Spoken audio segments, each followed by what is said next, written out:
Welcome back to another exciting video of Lights Out Cinema. Today I'm going to explain a 2013 American mystery film called Prisoners. A great movie if you love movies that keep you thinking while you watch.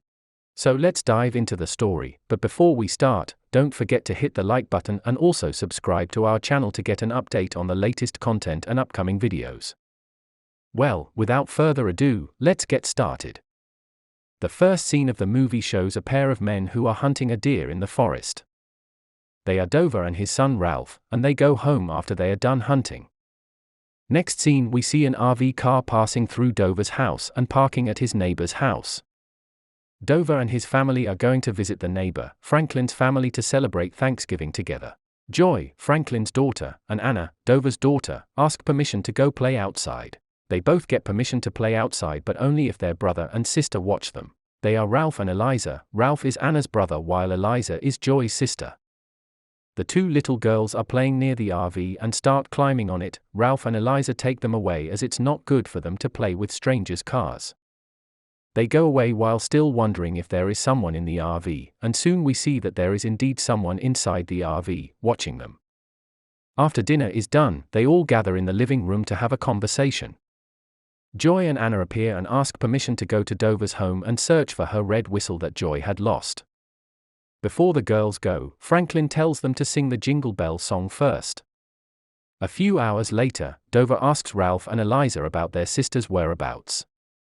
They say they haven't seen them since dinner, so Dover rushes back home to find them. He can't find them and tells everyone in Franklin's house. Ralph suggests to check on the RV as they both were playing near it before. Dover and Ralph rush to the RV, but it is gone already. Dover calls the police for their assistance in finding these two girls. The next scene moves to a cafe, where a man is sitting and enjoying his coffee. He is a detective named Loki. Soon he gets a call through his walkie-talkie. They say there is an RV with the same description as the one they are looking for, so Detective Loki goes off with his car. Surely it is based on what Dover had reported. Next scene we see a silhouette of a man wearing glasses in a car. It turns out that he is the guy in the RV. Detective Loki and the police have surrounded him, and that man turns on his RV and runs away. However, the RV crashes on a tree and Detective Loki comes over to arrest him. He is taken outside and interrogated about the missing girls' whereabouts, yet he says nothing. Detective Loki orders the police to bring in the canine unit to search for the girls as they might still be near. We see Detective Loki interrogating the suspect in a room. His name is Alex. Loki shows him the picture of the girls and asks him where they are. Still, Alex says he knows nothing and that he is not the culprit. Loki can only acquire little information from him, a place where he always parks the RV, at John's house. Loki rushes to the place and asks Mrs. John about Alex. She only tells Detective Loki that Alex's parents have died when Alex is still 6 years old. The search is still ongoing until night comes. Then Detective Loki comes to a church. He witnesses the priest lying on the ground. Loki thinks that he is dead and rushes to him. It turns out that he is only drunk. Loki frisks out his house and finds a dead corpse in the basement. Loki interrogates Patrick, the priest, about the body. Patrick tells him that he killed that man because he was declaring a war against God. That man has killed 16 children and will kill more. That's why Patrick killed that man. The next scene we see that the search is still going on. While Dover is still searching for his daughter, he receives a call from the police. They tell him that Alex has been released, so Dover rushes to the police station. He attacks Alex in front of the police station. Alex whispers to him that they are not crying until he releases them. Dover gets arrested. He tells the police about what Alex said. Detective Loki visits Alex's house, asking about what Dover said before. Alex says nothing and still denies that he is guilty, so Loki goes away and tells Dover that he can't arrest Alex without any strong evidence. Dover feels unsatisfied with Detective Loki's decision, so he drives to Alex's house to watch over him. The night comes. Alex gets out of his house and brings his dog along. Not long after that, Dover witnesses Alex chokes on his own dog. Dover sneaks behind Alex to eavesdrop on him, and suddenly Alex sings the same song as the one Anna sang before. Dover abducts Alex and locks him up in his abandoned house. Franklin shows up and helps Dover interrogate Alex. Franklin disagrees with Dover at first for torturing Alex, but they have no other choice to make Alex talk. The scene moves to a place near Dover and Franklin's house. They are mourning and lighting up candles, a memoriam and grieving moment made to pray for Joy and Anna's safety. A mysterious man appears. He looks very nervous when Loki looks at him. That man tries to escape while Detective Loki tries to catch him, however he fails and the man escapes. The next day, Detective Loki tries to find information about the man before he meets a cashier in a shop. She says that he has met that man before as he was buying children's clothes at the store. Franklin goes home and tells his wife about what Dover has done before. Franklin feels that this is not right. We see Nancy, Franklin's wife, going to Dover's abandoned house. She wants to see Alex's condition. Dover has no choice but to let her see him. She feels pity after seeing Alex's condition, bruised and bleeding.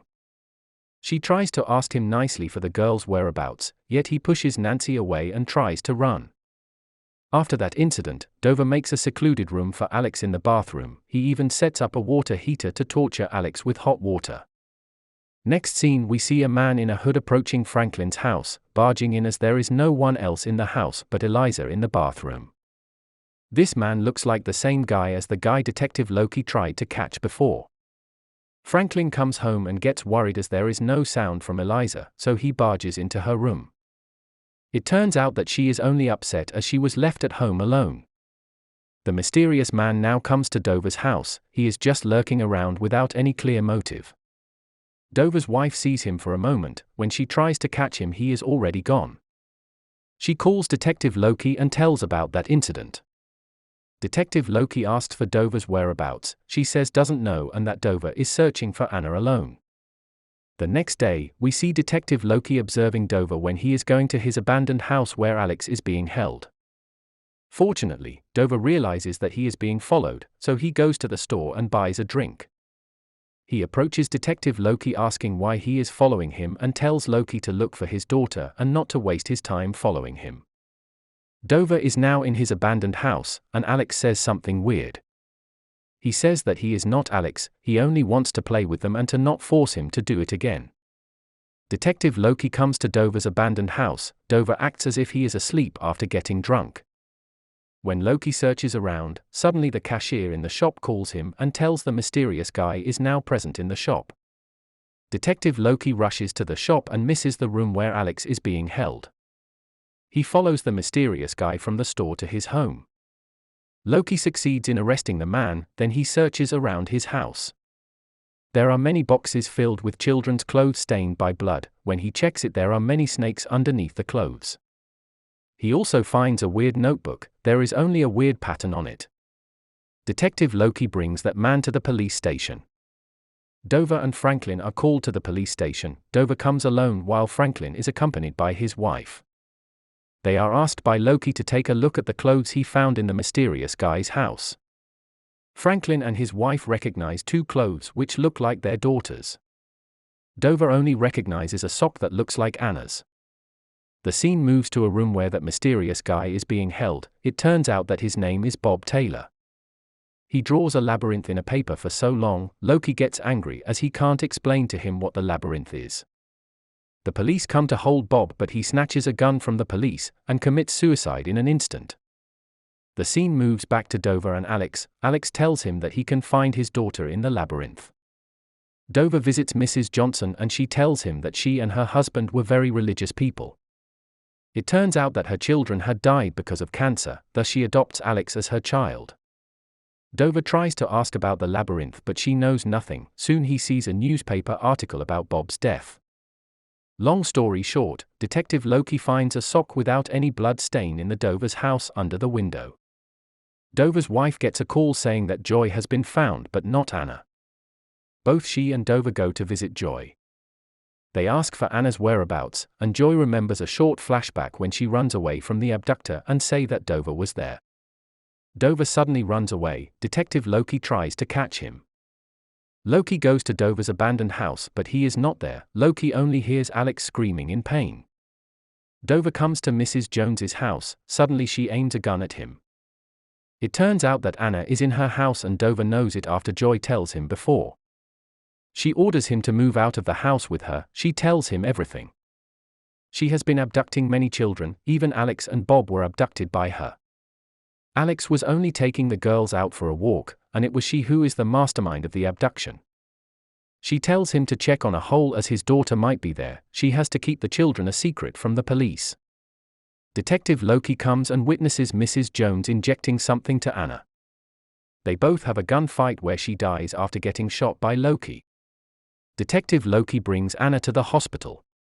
A few days later, we see news reporting that Alex has been reunited with his real family after 26 years. However, Dover is now missing. Detective Loki and the forensics team check Mrs. Jones's house, then he hears a whistle from somewhere unknown. That is the end of the movie, a very mysterious ending, right? Don't forget to give a like and subscribe for more videos like this. Thank you for watching. See you next time on Lights Out Cinema.